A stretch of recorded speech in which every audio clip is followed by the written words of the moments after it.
આણંદમાં ખાદ્ય પદાર્થોની ગુણવત્તા સામે ફરી એકવાર ગંભીર સવાલ ઊભા થયા। રાજપથ માર્ગ પર પાવભાજીમાંથી જીવાત નીકળી છે। ગ્રાહકે વિડીયો બનાવ્યો, વાયરલ કર્યો અને મનપામાં ફરિયાદ પણ કરી। મહાલક્ષ્મી પાવભાજીની ફ્રેન્ચાઇઝીમાંથી આ પાવભાજી મંગાવી હતી। ઓર્ડર કરેલ પાવભાજીમાંથી જીવાત મળી આવતા ગ્રાહક ચોંકી ઉઠ્યા। આઉટલેટ પર સંપર્ક કરી ફરિયાદ કરતા ન મળ્યો સંતોષકારક જવાબ ને ત્યારબાદ સંચાલકો તરફથી કોઈ સંતોષકારક જવાબ ન આપવામાં આવ્યો। આઉટલેટના બે જવાબદારીપૂર્વકનું જે વલણ છે ત્યારબાદ ગ્રાહકે જીવાતવાળી આ પાવભાજીનો વિડીયો બનાવી સોશિયલ મીડિયા પર વાયરલ કર્યો। સાથે જ સમગ્ર મામલે ગ્રાહકે કરમસદ આણંદ મહાનગરપાલિકાના આરોગ્ય વિભાગમાં ઈમેલ મારફતે લેખિત ફરિયાદ કરી છે। સંવાદદાતા ધર્મેન્દ્ર કપાસી ફોન લાઈન પર। ધર્મેન્દ્ર, એક તરફ આટલો વરસાદ છે, રોગચાળો ફેલાય તેવી પણ ભીતિ છે ને તેવામાં સ્વચ્છતા સૌથી વધારે જરૂરી હોય છે, પરંતુ ક્યાંક ને ક્યાંક અહીં ત્યાં જ બેદરકારી જોવા મળી છે। પાવભાજીમાંથી જીવાત મળી આવી, શું વધુ વિગતો, શું કાર્યવાહી?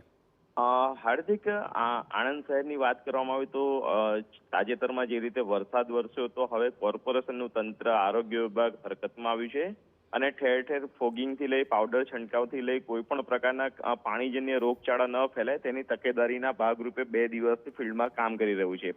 બીજી તરફ સરદાર પટેલ રાજમાર્ગની ઉપર આવેલ અર્બન નુક્કડ જે છે ત્યાં આગળ જે પાઉંભાજીની લારી હતી અને એ પાઉંભાજીની લારી પરથી એક સ્વિગી પરથી એક વ્યક્તિ દ્વારા ઓર્ડર આપવામાં આવ્યો। ગઈકાલે રાત્રિની આ ઘટના છે। જ્યારે પાઉંભાજીનું પાર્સલ ઓપન કરવામાં આવ્યું તો તેની અંદર મકોડા જોવા મળ્યા, જેના કારણે જે ગ્રાહક હતા સ્વપ્નિલભાઈ દવે તેમના દ્વારા પહેલા તો મહાલક્ષ્મી પાઉંભાજીને જાણ કરવામાં આવી હતી, પરંતુ કહેવામાં આવી રહ્યું છે કે આ જે અર્બન નુક્કડ નામની આખી જે જગ્યા છે તે આણંદના એક સ્થાનિક મોટા રાજનેતાની હોવાને કારણે જે મહાલક્ષ્મી પાઉંભાજીનો જે માલિક હતો તેના દ્વારા ગ્રાહક સાથે કોઈ જ દાદ આપવામાં ન આવી હતી અને તેના કારણે ગ્રાહકને લાગ્યું હતું કે તેને ન્યાય મળવાની શક્યતા નહીવત છે। તેના કારણે તેણે સોશિયલ મીડિયામાં જે રાત્રે વિડીયો બનાવી અને વાયરલ કર્યો છે।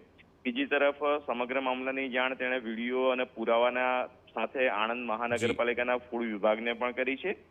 જોવાનું રહેશે કે ફૂડ વિભાગ દ્વારા કોઈ કાર્યવાહી કરે છે કે કેમ। જી હાર્દિક, આભાર ધર્મેન્દ્ર સમગ્ર માહિતી બદલ।